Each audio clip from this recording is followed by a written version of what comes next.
প্রিয় নবী সাল্লাল্লাহু আলাইহি ওয়াসাল্লামের জন্মে যে লোকটা আনন্দে উদ্বেলিত হয়ে নিজের দাসী সুয়াইবাকে মুক্ত করে দিয়েছিলেন, তার নাম ছিল আবু লাহাব। রাসূলুল্লাহ সাল্লাল্লাহু আলাইহি ওয়াসাল্লামের আপন চাচা। সুবহে সাদেকের সময় প্রিয় নবীর আগমন ঘটল পৃথিবীতে। আবু লাহাবের দাসী মানুষের বাড়িতে বাড়িতে যাইয়া চিৎকার দিয়া ঘরে যাইয়া যাইয়া বলছে, আব্দুল্লাহর ছেলে হয়েছে, আব্দুল্লাহর ছেলে হয়েছে। আপনারা জানেন যে আরব দেশে ছেলেদের গুরুত্ব ছিল মেয়েদের চেয়ে একটু বেশি। বরং মেয়ে সন্তান জন্ম নিলে তাদের চেহারা কালো হয়ে যেত। মেয়ে জন্ম নেয়ার অপরাধে মেয়ে শিশুটাকে বাবা নিজ হাতে জীবিত মাটির নিচে চাপাও দিত। ভাই নাই, ভাই মরে গেছে, ওই আব্দুল্লাহর ছেলে হয়েছে, খবরটা শুনল আবু লাহাব। সামনে দেয়ার মতো কোনো উপহার নাই। হয়তো পকেটে হাত দিয়ে দেখেছেন ভোরবেলায় পকেটে কোনো মানি ব্যাগে টাকা নাই, দেয়ার মতো কোনো টাকা পয়সা উপহার না পাইয়া আনন্দের আতিশয্যে তাৎক্ষণিকভাবে বললেন, সুয়াইবা, এত চমৎকার সুখবর যেহেতু তুই দিলি, যা আমি তোকে আজাদ করে দিলাম। ভাতিজা মুহাম্মদ ইবনে আব্দুল্লাহর জন্মের খবর শুনে যে চাচা আবু লাহাব তার দাসীকে আজাদ করলো, আপনারা একটু জবাব দিন তো, সে আবু লাহাব রাসূলের উম্মত হওয়ার সুযোগ পেয়েছে নাকি? সৌভাগ্য আল্লাহ দেয়, সেই সৌভাগ্য আবু লাহাবের কপালে বরং সে হলো উল্টা দুশমন। 1450 বছর পরে আপনি আসলেন, আপনি নবীর দুশমন নয়, আপনি হলেন নবীর দোস্ত, নবীর মুহিব, আশিকে রাসূল। 1450 বছর পরে এসে আপনি নবী মুহাম্মদকে এত ভালোবাসেন, আল্লাহর নবীর জন্য যদি জীবন দেয়া প্রয়োজন হয় জীবন দিতে রাজি হয়ে যাব এমন লোক এখানে আছে না নাই? আপনাকে আল্লাহ নবীর উম্মত আল্লাহ বানালেন, ইশক দিলেন, ভালোবাসা দিলেন, এটা আপনার জন্য আল্লাহর দেয়া নিয়ামত। আচ্ছা, আজকের যুগেও মুসলমান মা বাবার ঘরে জন্ম নিয়া রাসূলের বিরোধিতা করে এমন কিছু হতভাগা আছে না নাই? বাংলাদেশও আছে কিনা? বাংলাদেশও আছে। ইমরান এই সরকার, মুফাসসিল ইসলাম, আসাদ নূর, নাম শুনেছেন এগুলো? যারা শুনছেন তারা বলেন শুনেছেন, দেখছেন? জি বলেছে অনেকে, তার মানে শুনেছেন। এই নামগুলো শুনলে কি কোনো হিন্দুর সন্তান মনে হলো? ইমরান একজন সুবহানাল্লাহ আল্লাহওয়ালা এমন মানুষ যার নামে পবিত্র কোরআনে আল্লাহ সূরা নাজিল করছে, সূরা আলে ইমরান। ইমরানের পরিবার, হযরত মারিয়াম আলাইহিস সালামের বাবার নাম ছিল ইমরান। হযরত মূসা এবং হারুন আলাইহিস সালাম দুইজন বড় বড় পয়গম্বরের বাবার নাম ছিল ইমরান। ইমরান এই সরকার নামটা মুসলিমের। আসাদ নূর, নূর মানে কি? মাশাআল্লাহ, যারা জানেন একটু কথাবার্তা কইেন। এমনি তো আমি অসুস্থ, ধাক্কা মাক্কা দিলেন একটু আগাইতাম। নূর অর্থ কি? কোন হিন্দু কি সন্তানের নাম রাখে এরকম? নূর, আসাদ নূর, আব্দুল নূর রাখে? নাম শুনলে হিন্দু মনে হয় না। তসলিমা নাসরিন নাম শুনেছেন? তসলিমা কোন হিন্দু নাম রাখে? এবার আপনাদের কাছ থেকে জানতে চাই, এই লোকগুলো মুসলমানের সন্তান হওয়ার পরও তারা নবীর প্রেমিক, দোস্ত হয়েছে না দুশমন হয়েছে? আল্লাহ চাইলে কি আপনাকে তাদের দলে দিতে পারতেন না? রাসূলুল্লাহ সাল্লাল্লাহু আলাইহি ওয়াসাল্লাম বলেছেন, মানুষের অন্তর থাকে আল্লাহর দুই আঙ্গুলের মাঝখানে। আল্লাহ যেদিকে চান ঘুরিয়ে দেন। এজন্য প্রিয় নবীজি মহামানব সাহেবুল ওহী হওয়ার পরেও উনি দোয়া করতেন, ইয়া মুকাল্লিবাল কুলুব সাব্বিত কলবি আলা দীন, ইয়া মুসাররিফাল কুলুব সাররিফ কলবি ইলা তাআতি। ও অন্তরের পরিবর্তনকারী আল্লাহ, আমার অন্তরকে তুমি উল্টাইয়া দিও না, তোমার দ্বীনের উপরে অটল অবিচল করে দাও। সুবহানাল্লাহ। আল্লাহ উল্টাইয়া দিলে আপনি দ্বীনের পথে আর চলতে পারবেন না। আমার বন্ধু, প্রিয় নবীর উম্মত হতে পারা সৌভাগ্যের, সেটাই বলছিলাম। শুধু আবু লাহাব নয়, রাসূলুল্লাহ সাল্লাল্লাহু আলাইহি ওয়াসাল্লামকে মক্কায় যে মানুষটা সবচেয়ে বেশি ভালোবাসা দিয়েছেন, প্রিয় নবীর জন্মের আগে বাবা নাই, 5 বছর বয়সে মা নাই, 8 বছর বয়সে দাদা নাই। আল্লাহর হাবিব 8 বছর বয়সে আশ্রয় নিলেন যে চাচার কোলে, ওই চাচার নাম ছিল আবু তালেব।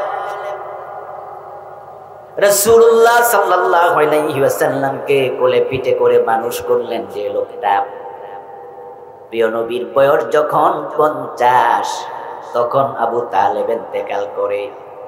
8 বছর বয়স থেকে 50 বছর বয়স পর্যন্ত 42টা বছর বাতিজা মুহাম্মদকে বটবৃক্ষের মতো ছায়া দিয়ে আগলায়া রাখছে। অথচ সেই আবু তালেব রাসূলের উম্মত হওয়ার সৌভাগ্য হয় নাই। নিয়ামতের কদর করেন। আজকে আমি লম্বা চূড়া আলোচনা করব না, করা আমার স্বাস্থ্যের জন্য ঠিক নয়। আল্লাহ যদি বাঁচায় রাখে কথা বলা যাবে না ইনশাআল্লাহ। আজকে কম কথা বললে মনে কষ্ট নেবেন না তো? যতটুকু বলি একটু বুঝেন আর। আমার প্রিয় ভাই, আপনার এটা নসিব, সৌভাগ্য। আবু তালেব রাসূলকে পাললো, লাললো, কান্দে করে, কোলে করে, কিন্তু উম্মত হওয়ার সৌভাগ্য।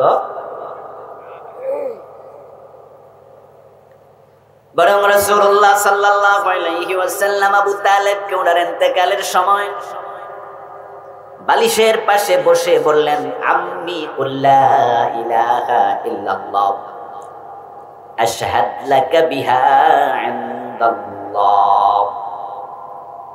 সহিহ মুসলিমের হাদিস, কিতাবুল ঈমান। আবু তালেব প্রিয় নবী, আবু তালেবের মাথার পাশে বলছে, ও আমার প্রিয় চাচা, আপনি তো মরে যাচ্ছেন, লক্ষণ তো ভালো না, আজরাইল তো এসে গেছে, মনে হচ্ছে আমার কাছে আর বাঁচবেন না আপনি। আমি আপনার ভাতিজা নবী মুহাম্মদ অনুরোধ করতেছি, ইন্তেকালের আগে একটা বার লা ইলাহা ইল্লাল্লাহ কালেমাটা পড়ে যান। আশহাদু লাকা বিহা ইনদাল্লাহ, এই কালেমা পড়ে যদি মরে যান, কিয়ামতের দিন আপনি ঈমানদার ছিলেন, আমি নবী মুহাম্মদ আপনার পক্ষে সাক্ষী হয়ে দাঁড়ায়া যাব। আমি সাক্ষী হয়ে দাঁড়ায় যাব, আমি সাক্ষ্য দেব যে আপনি মুমিন ছিলেন। একটা বার কালেমাটা পড়ে মরে যান। বালিশের এই পাশে নবী মুহাম্মদ বসা, ওই পাশে বসা আল্লাহর দুশমন আবু জেহেল এবং মক্কার আরেক আল্লাহর দুশমন, তার নাম ছিল আব্দুল্লাহ ইবনে আবি উমাইয়া। এই দুই মালউন বালিশের ওই পাশে বসা। বাতিজার কালেমা উপস্থাপন দেখে আবু তালেব কিছুটা নিমরাজি হয়ে গেলেন। তখনই আবু জেহেল বলে বসলো, আবু তালেব মরার সময় বাবার ধর্ম ছেড়ে মরবা, মুরতাদ হইয়া বেঈমান হইয়া মরবা নাকি? বাপ দাদার লাত মানাত উজ্জার সাথে বেঈমানি করা মরবা বুঝি? যখনই আবু জেহেলি জাতীয় খোসা মেরে কথা বলল, তখনই আবু তালেব মাথাটা একটু তুললেন। প্রিয় নবীজি ভাবলেন আবু জেহেলের কথা প্রত্যাখ্যান করে কালেমার ঘোষণা আমার চাচা বুঝি দিয়েই দেবে, কিন্তু না, আবু জেহেল এই কথা বলার পর আবু তালেবের অন্তর উল্টে গেল। তাকদীর বড় খারাপ, নবীর উম্মত হওয়ার সৌভাগ্য নাই। তে আবু তালেব বলছে, লাউলা আন তুআয়্যারানি কুরাইশুন লা কারারতু বিহা আইনাক। وكان آخر كلامه ما كلمهم هو على ملة عبد المطلب। আওয়াজ দিয়া বলেন নাউযুবিল্লাহ। আবু তালেব বলছে, লাউলা আন তুআয়্যারানি কুরাইশ লা কারারতু বিহা আইনাক। ও ভাতিজা, তোমার কথা মেনে যদি কালেমার ঘোষণা দেই, এ কুরাইশের লোকেরা আমি মরার পর আমার বদনাম করবে। তারা বলবে আমি বাপদাদার ধর্ম ছেড়ে দিছি, আমি মুরতাদ, আমি বেঈমান, আমি কাফের। আমাকে তারা মালামত করবে, আমার বিরুদ্ধে অপপ্রচার চালাবে। আর আমি মরার পরে মানুষ অপপ্রচার করুক, আমার বিরুদ্ধে কথা বলুক, এটা পছন্দ করি না। এই আশঙ্কা না করলে আমি তোমার সামনে কালেমা পড়ে তোমার চোখ আমি শীতল করে দিতাম, কিন্তু আমি কালেমা পড়তে রাজি না। নাউযুবিল্লাহ। আবু তালেবের শেষ কথা ছিল, আমি তোমার ধর্ম নিলাম না, বাবার ধর্মের উপরে চলে গেলাম। নাউযুবিল্লাহ। চাচা আবু তালেব কালেমাবিহীন অবস্থায় মরে গেলেন, অথচ রাসূলুল্লাহকে 42টা বছর তিনি ভালোবাসা দিয়েছেন, আশ্রয় দিয়েছেন। কাফেররা প্রিয় নবীজিকে নবুয়তের 7ম সনে যখন শিবে আবি তালেবে জেলখানায় বন্দী করলো, 3 বছর নবুয়তের 10ম সন পর্যন্ত আবু তালেব স্বেচ্ছায় ভাতিজা মুহাম্মাদের সাথে জেল খাটছে, এত ভালোবাসতো। কিন্তু আজকে কাফের হয়ে মরে গেল। যারা ঈমান হারা হইয়া মরে তাদের কপালে জান্নাত নাই, তারা হবে ডাইরেক্ট জাহান্নামী। প্রিয় নবীজি এটা জানেন, তাই তিনি দুঃখে কষ্টে ছোট্ট বাচ্চা মানুষের মতো পোপায়া পোপায়া কাঁদতে শুরু করলেন। প্রিয় নবীজির কান্না দেখে আল্লাহ তাআলা আয়াতে কারিমা নাযিল করলেন, লাআল্লাকা বাকিউন নাফসাকা আল্লা ইয়াকুনু মুমিনিন। ও প্রিয় নবী, মানুষ ঈমান আনবে না, তাই বলে আপনি কেঁদে কেঁদে নিজেকে কষ্ট দেওয়ার কোনো দরকার নাই। ইন্নাকা লা তাহদি মান আহবাবতা ওয়ালাকিন্নাল্লাহা ইয়াহদি মান ইয়াশা। আপনি নবী মুহাম্মদ যাকে চান তাকে হেদায়েত দিতে পারবেন না, হেদায়েত দেওয়ার মালিক কে?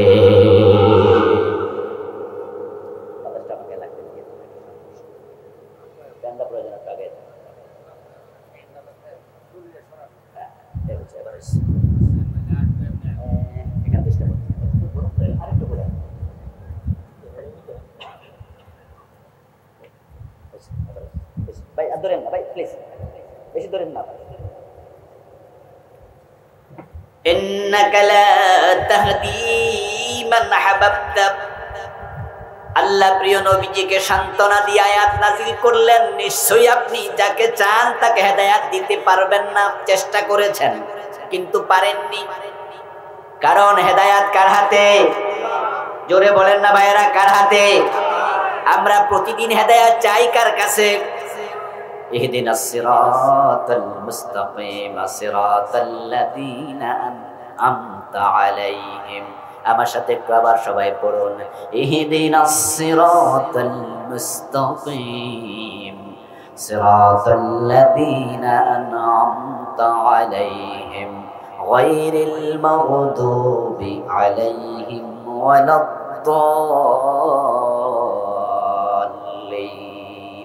জোরে বলেন আমিন। হেদায়েতের মালিক কে? তাহলে 1450 বছর আগে আপনাকে হেদায়েত দিয়েছেন কে? রাসূলের উম্মত হওয়া সৌভাগ্যের বিষয়, সেটাই বলছিলাম।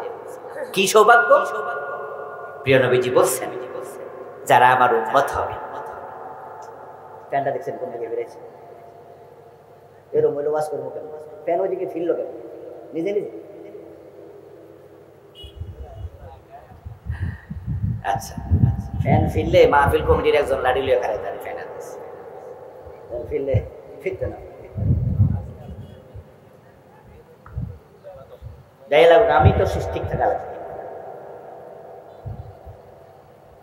প্রিয় ভাইরা, বলছিলাম আল্লাহর হাবিব বলছেন, যারা আমার উম্মত হবে। কথা কিন্তু বুঝছেন?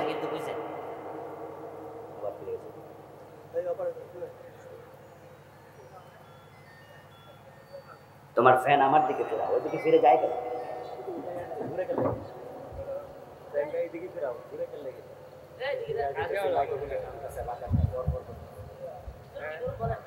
আমার দিকে ফেরাও। মাইক্রোফোনে যদি কিয়ামত হয়ে যায়, ফ্যান আমার দিকে।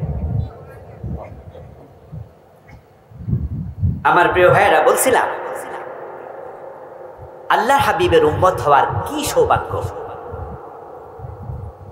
আল্লাহর হাবিব বলছেন, যারা আমার উম্মত হবে তারা আমার সাথে জান্নাতে যাবে।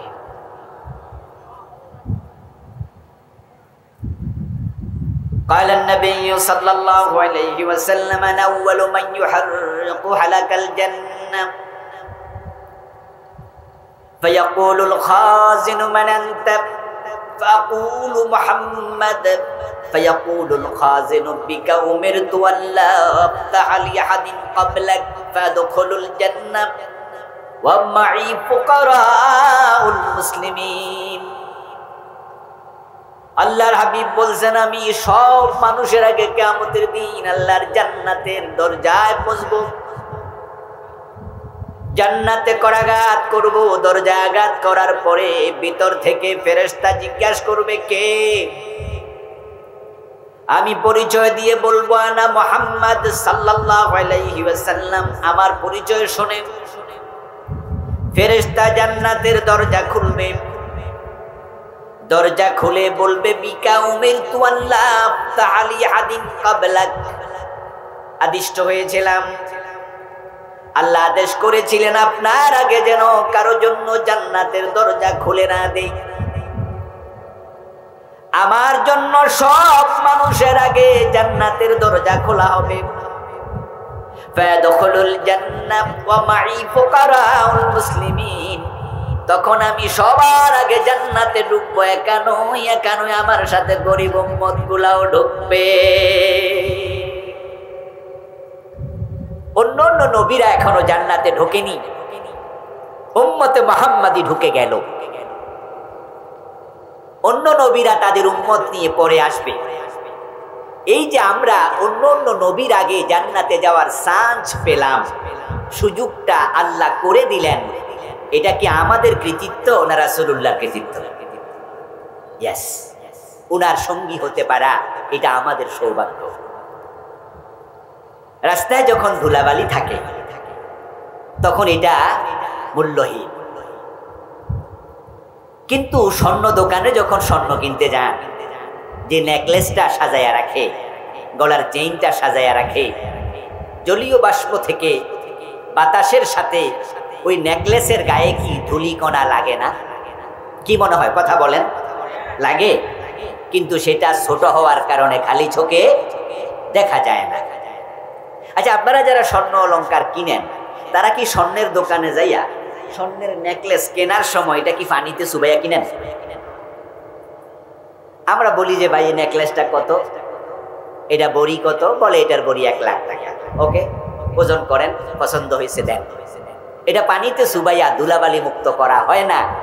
জলীয় বাষ্প কণা থেকে কিছু ধুলাবালি বাতাস থেকে ওই স্বর্ণের গায়েও লেগে গেছে, কিন্তু যখন এটা বিক্রি হয়, স্বর্ণের বড়ি যত, ওই ধুলাবালির বড়িও ঠিক তত।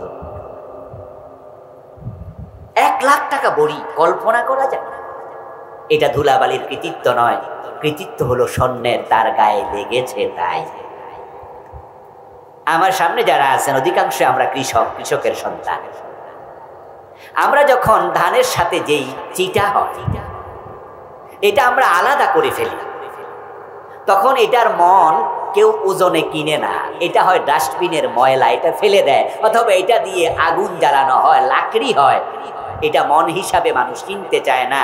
কিন্তু ধানের সাথে যে কয়টা চিটা থাকে তার মূল্য ঠিক তত, ধানের মূল্য। এখন উম্মত হলে জান্নাত নয়। قال النبي صلى الله عليه وسلم من أحب سنتي فقد أحبني ومن أحبني كان معي في الجنة।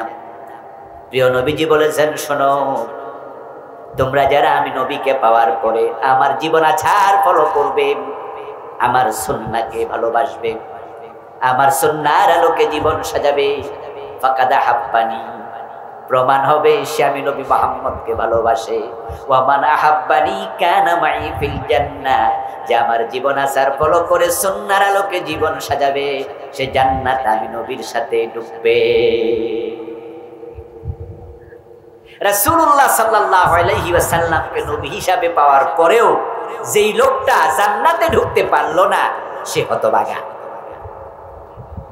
আল্লাহ তাআলা এত বড় নিয়ামত আপনাকে আমাকে দিলেন, প্রিয় নবীজি বলছেন, লাউ কানা মূসা হাইয়া ওয়া আদরাকা নবুওয়াতি লাত্তাবানি। আমি নবীকে মাগনা পেয়ে গেছো নবী হিসাবে। শোনো, নবী মূসা যদি জীবিত থাকতো আর আমি উনার জীবিত থাকাকালে নবী হিসাবে আবির্ভূত হতাম, নবী ঈসা, নবী মূসা সহ যত নবী, সব নবী রাসূল একজনকে বলে বাকিদেরকে বুঝালেন, তাদের নবুয়ত স্থগিত হতো।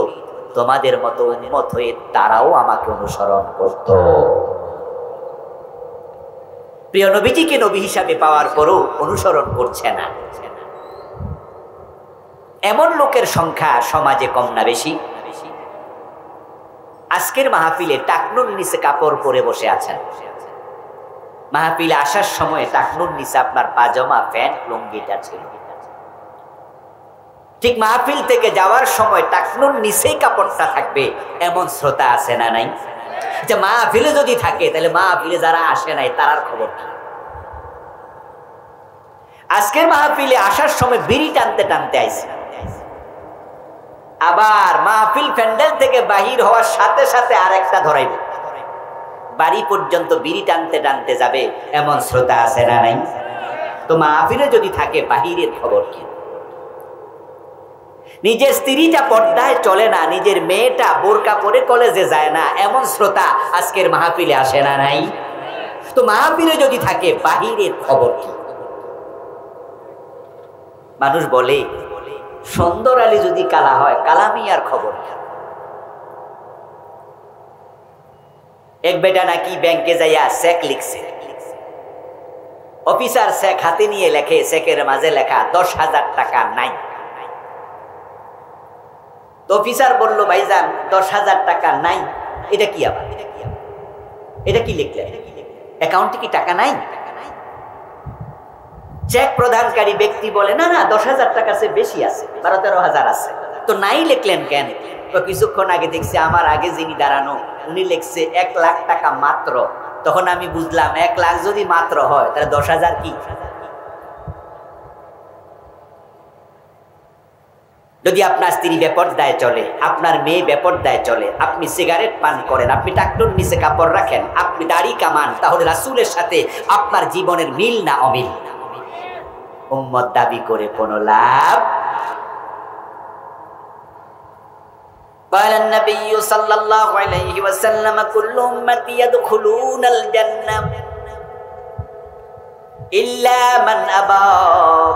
প্রিয় নবীজি বললেন, আমার উম্মত হওয়া সৌভাগ্যের ব্যাপার, কারণ আমার সব উম্মত জান্নাতে যাবে। সুবহানাল্লাহ পড়ে। কুল্লু, কুল্লু মানে কি? সহজ শব্দ, সবাই বোঝেন। কুল্লু উম্মতি ইয়াদখুলুনাল জান্নাহ, আমার সব উম্মত জান্নাতে যাবে। ইল্লা মান আবা, তবে অস্বীকারী জান্নাত পাবে না। সাবধান, মুসলমান অস্বীকারী হবেন না। কিলা মান আবা ইয়া রাসূলুল্লাহ, প্রশ্ন করা হলো, আল্লাহর নবী অস্বীকারী উম্মতকে। ক্বালা মান আতানি দাখালাল জান্নাতা ওয়া মান আসানি ফাকাদ আবা।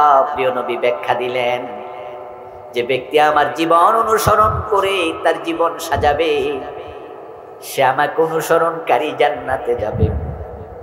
ওয়া মান আসানি ফাকাদ আবা, আর আমাকে অনুসরণ করে যে জীবন সাজাবে না, অস্বীকারী উম্মত হওয়ার পরও তার কপালে জান্নাত মিলবে না। উম্মত হয়ে অস্বীকারী হলে উপায় নাই। এখন বাংলাদেশে নাকি 92% মুসলমান। আমি বলি, কাজীর গরুর মতো কেতাবে আছে, গোয়ালে নাই। বাস্তবে 92% মুসলমান লাগে না। যদি 51% বাস্তবে মুসলমান থাকতো, অনেক আগে বাংলাদেশ আল্লাহর কোরআনের আইনে চলত।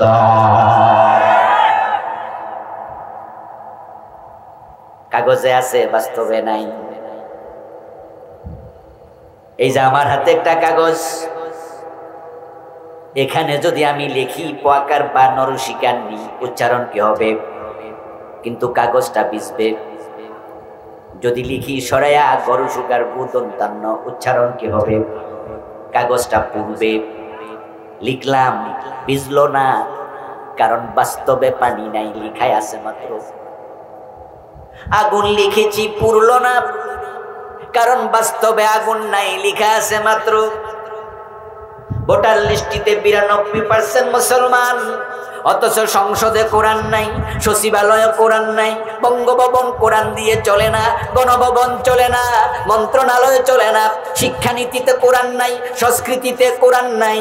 পুরা দেশের অফিস আদালত, DC office, T1 office, OC, আপনার এসপি অফিস, কোনো জায়গায় কোরআন দিয়ে চলে না। এটাই প্রমাণ করে 92% মুসলমান কাগজে কলমে আছে, বাস্তবে নাই। বাস্তব উম্মত না হলে জান্নাত কপালে জুটবে না।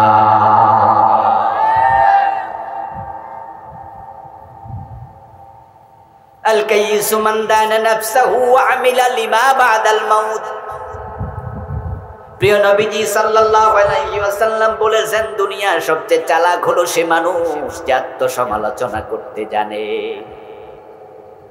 চোখ বন্ধ করে নিজের দোষ নিজে খুঁজে ঘুমানোর সময় আজকে আমি কয়টা কবিরা গুনাহ করছি, আজকে সারাদিনে আমি কয়বার চোখের খেয়ানত করেছি, আজকে সারাদিনে কয়টা মিথ্যা কথা বলে ফেলেছি, আজকে লেনদেন করার সময় কাউকে ঠকাইছি কিনা, আজকে ওজনে কম দিলাম কিনা, মালে ভেজাল দিলাম কিনা, আমার রাসূলের জীবনের সাথে আমার কোথায় কোথায় অমিল ছিল, এই চিন্তা করে নিজে তাওবা করে সংশোধিত হয়। রাসূলুল্লাহ বলেন, সে হলো চালাক মানুষ যে নিজের দোষ নিজে খোঁজে। আপনাদের কাছে জানতে চাই প্রিয় ভাইয়েরা, আমরা নিজের দোষ খুঁজি না মানুষের দোষ খুঁজি? এটা চালাক মানুষের লক্ষণ না। রাসূলুল্লাহ বলেন, ওয়া মান আহাব্বানি কানা মাই ফিল জান্নাহ, যে আমার সুন্নাহর সাথে জীবন মিলাবে সে আমার সাথে জান্নাতে ঢুকবে। এখন আল্লাহর নবীর সাথে জান্নাতে যেতে হলে রাসূলের সুন্নাহ জীবনে লালন করা দরকার আছে না নাই? রাসূল যা বলেছেন আমরা তা বলবো, রাসূলুল্লাহ সাল্লাল্লাহু আলাইহি ওয়াসাল্লাম যা করেছেন আমরা তা করব।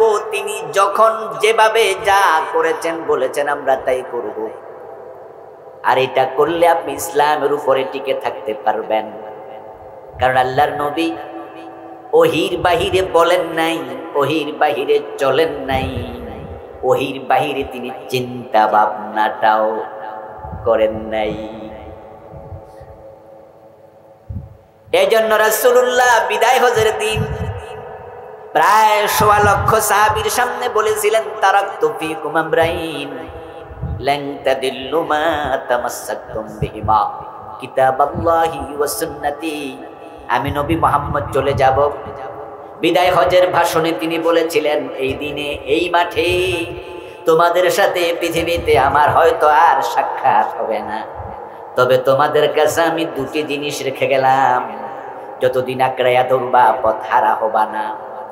১ নাম্বার কিতাব আল্লাহ, আল্লাহর কোরআন, ওয়া সুন্নতি, আমার হাদিস সুন্নাহ।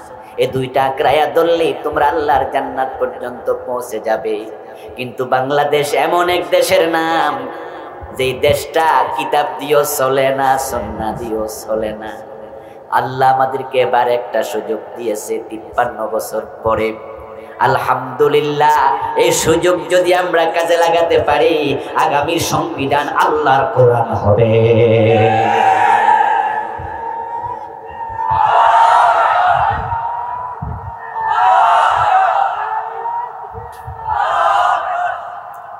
সুযোগ আল্লাহ করে দিলেন। এই ৫৩ বছরের ভিতরে পুরা সংবিধান পরিবর্তন করার কোনো সুযোগ আসেনি। 72তে সংবিধান লেখা হলো, বিভিন্ন গভর্নমেন্ট এসেছেন, তাদের প্রয়োজনে তারা কোনো ধারা উপধারা 1 লাইন 2 লাইন 1-2টা আইন তারা পরিবর্তন করছে 17-18 বার। কিন্তু পুরা সংবিধানটা চেঞ্জ করবে এমন সাহস কেউ করে নাই। কিন্তু বর্তমানে এমন সুযোগ আল্লাহ দিয়েছে, এই সরকার যদি চায় গণভোটের মাধ্যমে নতুন করে সংবিধান লেখার সুযোগও আছে না? নতুন একটি সুযোগ আল্লাহ করে দিয়েছে। এবং বাংলাদেশ সংবিধানের অনেকগুলো ধারা উপধারা এখন মুলতবি। সংবিধানের মাঝে আছে প্রধানমন্ত্রীর একটা পদ, কিন্তু বাংলাদেশে কি কোনো প্রধানমন্ত্রী এখন আছে? মন্ত্রী পরিষদ আছে? অনেকগুলো বিষয় স্থগিত হয়ে আছে। আমরা যদি চাই, এদেশের মানুষ যদি চায়, রাসূলুল্লাহ সাল্লাল্লাহু আলাইহি ওয়াসাল্লাম কোরআন দিয়ে যে মদিনা নামক রাষ্ট্র চালিয়েছেন 10 বছর, আল্লাহর কোরআনকে বাংলাদেশের জাতীয় সংসদ ভবনে সংবিধান বানিয়ে পাঠানোর সুযোগ আমাদের আছে না? না। এই জন্য ঐক্যমত্য হওয়া দরকার। রাসূলুল্লাহ সাল্লাল্লাহু আলাইহি ওয়াসাল্লাম বললেন, দুটি জিনিস রেখে গেলাম, এই দুটিকে আঁকড়িয়ে ধরবে। আল্লাহর নবীকে অনুসরণ করা ফরজ। আল্লাহর নবী নিজে ছিলেন কোরআনের অনুসারী, ওহীর অনুসারী। ওহীর বাহিরে সামান্যটি কাজ তিনি করতেন না। মহিলা চোর ধরা পড়েছিল, হযরত ওসামা বিন যায়েদ রাদিয়াল্লাহু তাআলা আনহু পরামর্শ দিলেন, ইয়া রাসূলুল্লাহ, তার হাত না কেটে অন্য কোনো শাস্তি দেয়া যায় কিনা? প্রিয় নবীজি সেদিন জবাব দিয়েছিলেন, আমার মেয়ে ফাতেমা যদি চুরি করে, আমি ফাতেমার হাতটাও কেটে দেব। এর কারণ হলো, চোর ধরে হাত কাটার অর্ডার দিয়েছেন কে? আল্লাহর অর্ডারের বাইরে চলার অধিকার নবী মুহাম্মাদেরও নেই। বরং আল্লাহ তাআলা বলছেন, কুল ইন আত্তাবিউ ইল্লা মা ইউহা ইলাইয়া ইন্নী আখাফু ইন আসাইতু রাব্বি আযাবা ইয়াউমিন আযীম। ও নবী, আপনি বলে দিন, ঘোষণা করে দিন, যে ওহী আমার কাছে আসে, ওই ওহী মানতে আমি নবী মুহাম্মদ বাধ্য। যদি আমি ওহীর বাহিরে চলি, তাহলে কঠিন মুসিবতের দিনে আযাবের ভয় আমিও করি। আল্লাহর কথার বাহিরে চললে আল্লাহ নবী মুহাম্মদকেও ছাড় দেবেন না। আরে ভাইয়ারা শুনুন, আমরা তো ইসলামকে সস্তা পেয়েছি, তাই চাইলে মানি, মন চাইলে মানি না। ভালো লাগছে মসজিদে যাই, ভালো লাগে না যাই না। জোহরে আছে আসরে নাই, মাগরিবে আছে এশায় নাই, জুমায় আছে ওয়াক্তিয়া মসজিদে নাই, এমন মুসল্লি আছে না নাই? ভালো লাগলে মানি, ভালো লাগলে মানি না, এই হলো আমাদের ইসলাম। আল্লাহর ইসলাম কিন্তু এটা না। আল্লাহর ইসলাম হলো দুখুলু ফিস-সিলমি কাফা, ইসলামে পুরা ঢোকো। মোমেন যখন হবে, আত্মসমর্পণকারী হবে, ওই ওটের মতো, যে ওটের নাকের মাঝে মালিক রশি ঢুকাইয়া দিছে, ওই রশি টানের বাহিরে কদম দিতে পারে না। ইমানদার হওয়ার পরে আল্লাহ রাসূলের কথার বাইরে কোনো কথা বলার অধিকার আর নেই। রাসূলুল্লাহ সাল্লাল্লাহু আলাইহি ওয়াসাল্লাম একজন স্ত্রীর ঘরে গেলেন। আসরের নামাজের পরে ওনার অভ্যাস ছিল, উনি যতজন স্ত্রী ছিল সবার ঘরে 10 মিনিট 15 মিনিট করে সময় দিতেন। ওনার স্ত্রী ছিলেন মোট 11 জন, একসাথে জীবিত ছিলেন 9 জন। আসরের নামাজ পড়ার পরে তিনি 9 ঘরে যেতেন, 10 মিনিট করে দিলে 90 মিনিট তাদের প্রয়োজন সারাইয়া দিতেন। একদিন রাসূলুল্লাহ সাল্লাল্লাহু আলাইহি ওয়াসাল্লামের স্ত্রী হযরত আয়েশা সিদ্দিকা অপেক্ষা করছেন, বারবার দরজা খুলে তিনি উকি দিয়ে তাকাচ্ছেন। রাসূল তো ওই ঘরে ঢুকেছিলেন, আসে না কেন? 10 মিনিট তো চলে গেল, 12 মিনিট তো চলে গেল, 15 মিনিট তো চলে গেল। এভাবে অনেকক্ষণ পর রাসূলুল্লাহ ওনার ঘরে আসলেন।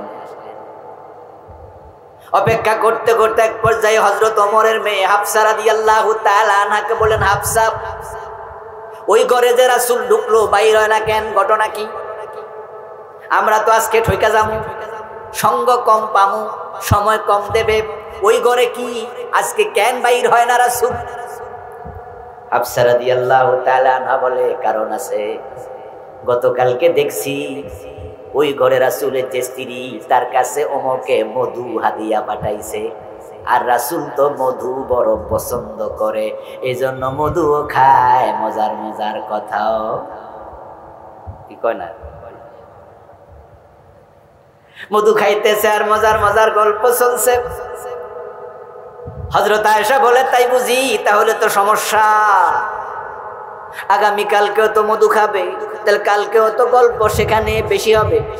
মধু শেষ হওয়া পর্যন্ত প্রতিদিন বুঝি আমরা সময় কম পাবো, এটা চলতে দেয়া যাবে? বরং প্রিয় নবীজি কিছুক্ষণ পরে তো আমাদের কাছে আসবে। যখনই আমার ঘরে ঢুকবে, ঢুকলেই আমি বলবো, ইয়া রাসূলুল্লাহ, আপনার মুখে দুর্গন্ধ কিসের? আল্লাহর হাবিব তো সাথে সাথে বলবেন, পারছি এটা মাগাফিরের দুর্গন্ধ। মাগাফির হলো মৌমাছি বসে এমন ফুল, যেই ফুল থেকে মধু আইনা জমা করলে দুর্গন্ধ হয়, ওই মাগাফির নামক দুর্গন্ধ আপনার মুখে। রাসূল তো দুর্গন্ধ পছন্দ করে না, তাহলে অবশ্যই আগামী দিন ওই ঘরে গেলে আর মধু।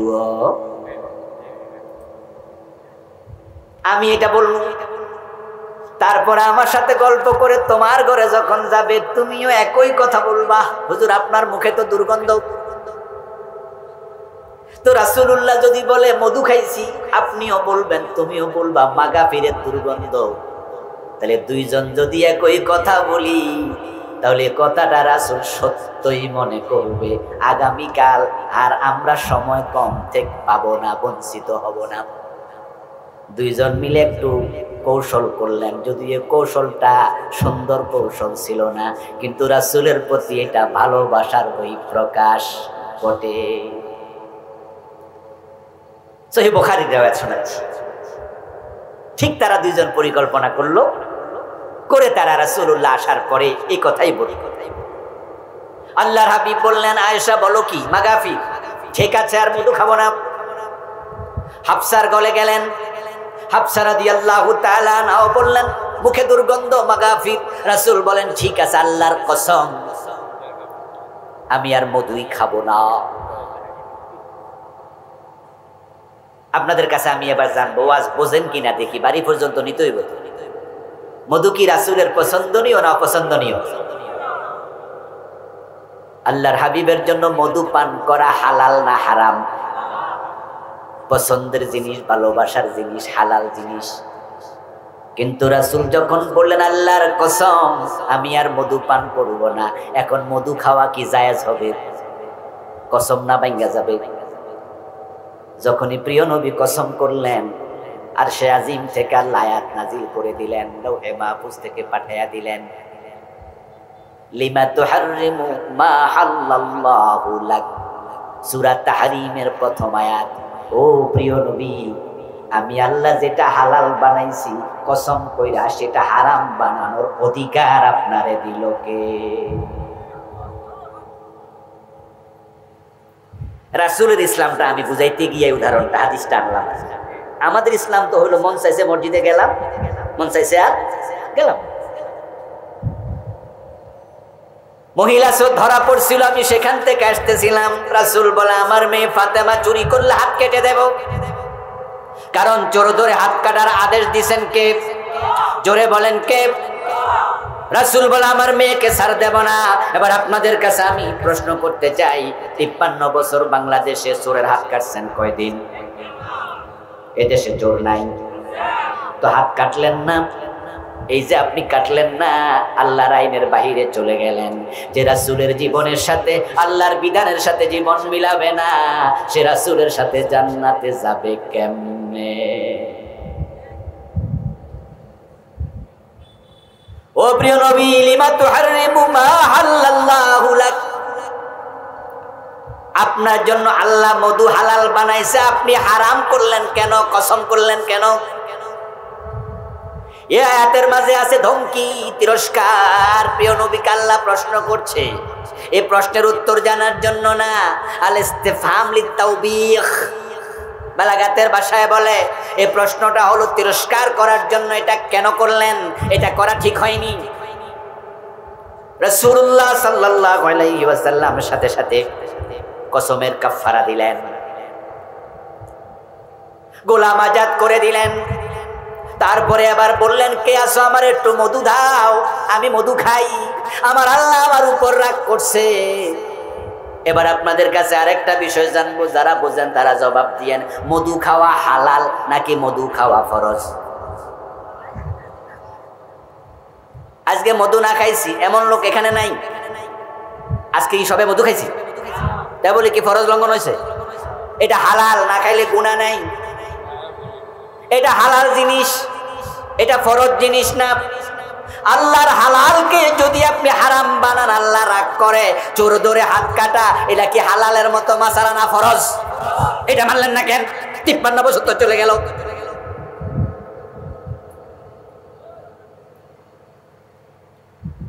ও প্রিয় ভাইরা, রাসূলের ইসলাম বুঝতে হবে। হযরত আবু বকর যখন খলিফা, একদল লোক যাকাত দিতে অস্বীকার করলো। আবু বকর সিদ্দিক তাদের বিরুদ্ধে যুদ্ধ ঘোষণা করলেন, বললেন লাউ কাতিলান্না মান ফাররাকা বাইনাস সালাতি ওয়াজ যাকাত, যারা নামাজ পড়তে রাজি যাকাত দিতে রাজি নাই তাদের সাথে আমি যুদ্ধ করব। হযরত ওমর দৌড়াইয়া আসলেন, আবু বকর সিদ্দিককে বলেন আমিরুল খলিফাতুর রাসূলুল্লাহ, আপনি তাদের সাথে কেমনে যুদ্ধ করবেন? তারা যাকাত দিতে অস্বীকার করলেও তো তারা এখনো কালেমা অস্বীকার করে নাই। তারা তো নামাজ পড়ে, নামাজ তো স্বীকার করে নাই। আবু বকর সিদ্দিক বললেন ওমর শোনো, নামাজ পড়তে রাজি যাকাত দিতে রাজি নাই তাদের সাথে আমার যুদ্ধ হবে। রাসূলের ইসলামে কোনো হেরফের চলবে না। এবার আরো একটু ভালো করে শোনো, লাউ মানাউনি ক্বালা কানু ইউদ্দুনাহু ইলা রাসূলিল্লাহি সাল্লাল্লাহু আলাইহি ওয়াসাল্লাম লাকাতালতুহুম আলা মানইহি। আমার যুদ্ধের ঘোষণা শুনে ওই মানুষগুলো যদি যাকাত দিতে রাজি হয়ে যায়, তারা আমার কাছে মেসেজ পাঠায়, আবু বকর আমরা যাকাত দেব, আপনি যুদ্ধ করবেন না, তবে আমরা যাকাতের উট দেব, রশি দেব না, যাকাতের গরু দেব, রশি দেব না। অথচ রাসূলুল্লাহর যুগে তারা উটও দিত, উট টেনে আনার জন্য রশিও দিত। আমি আবু বকর রশির জন্য জিহাদ করব। রাসূলের ইসলাম যেমন আমাদের ইসলামও তেমন, সামান্য হেরফের আবু বকর মানবে না।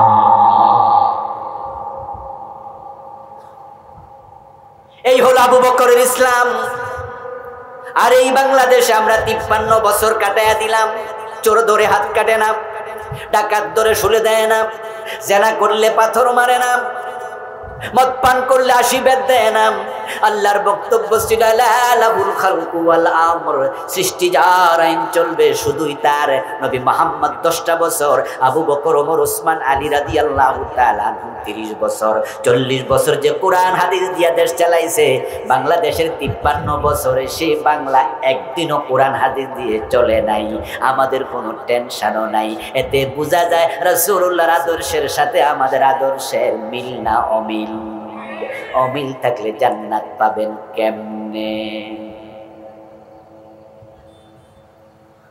ও প্রিয় ভাইরা, পীর সাহেব হুজুররা সুন্নতের ওয়াজ করে, মুরিদরা খুশি হয়ে বাড়ি যায়। যাওয়ার পথে ভাবে রাসূলের সাথে জান্নাতে ঢুকবো। আমরা তো দাড়ি রাখছি, টুপি মাথায় দিছি, হুজুর মুখের মাঝে হাত দিয়া, আমি নিজে দেখেছি, সম্ভবত ক্লাস 7-এ পড়ি।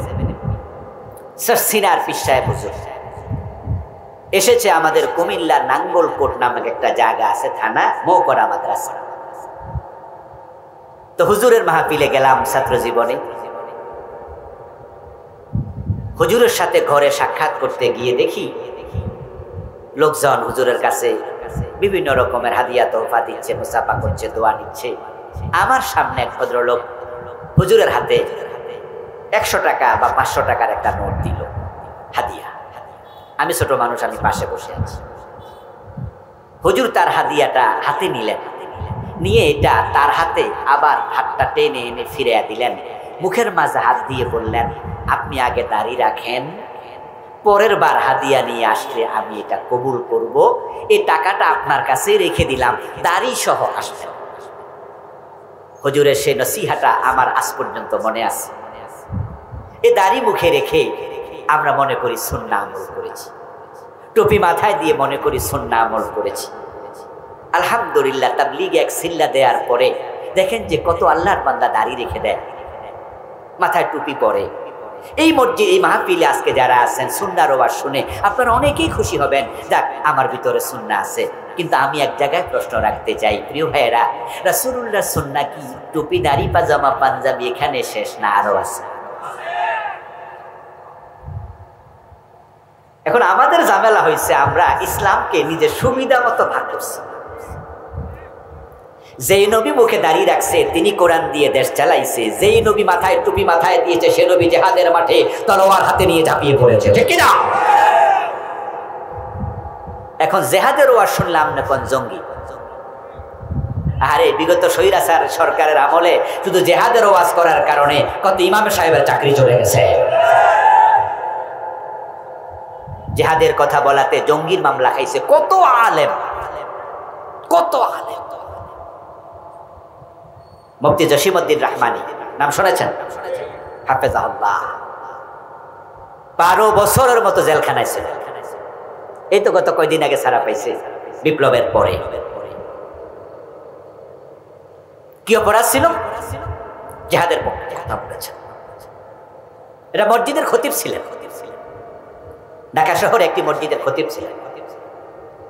উনার লিখা আকীদার উপরে এত বড় বই আছে, এত মোটা, 500 পৃষ্ঠার বেশি। আমি ওটার পাঠক। খুবই চমৎকার লিখেছেন, ভালো আলেম, 1 যুগের বেশি জেল খাটছে, কোনো দলমল নাই। সাইদি সাহেব তো জামাত ইসলাম করতো, অনেকে কয় রাজাকারা ছিল এই জন্য জেলে। জসিমউদ্দিন রহমানী উনি জামাত ইসলামও করতো না, জিহাদের পক্ষে কথা বলেছে। উনাকে আনসারুল্লাহ নামে একটা দলের প্রধান বানাইছে। আনসারুল্লাহ নামে কিছু আছে উনি জানেই না। 12টা বছর জেল খাটাইছে। এই জালেম স্বৈরাচার গুলা যদি ক্ষমতা থাকতো এখনো কি বের হইতে পারতো? আচ্ছা, যেই রাসূল মাথায় টুপি দিছে আপনি টুপি দিয়া বলেন আমি সুন্নত আমল করি, সেই রাসূল কি 27টি যুদ্ধে সেনাপতি হয়ে হাতে তলোয়ার ধারণ করেন নাই? তো রাসূলের টুপি সুন্নত হলে রাসূলের জিহাদ কি সুন্নাত না? এখানে আমার সামনে অনেকে আছেন যারা বাংলাদেশটা কোরআন দিয়ে চলুক এই বিষয়ে আজ পর্যন্ত কোনো ভূমিকাই রাখেন, কোনো ভূমিকা আপনি রাখেন।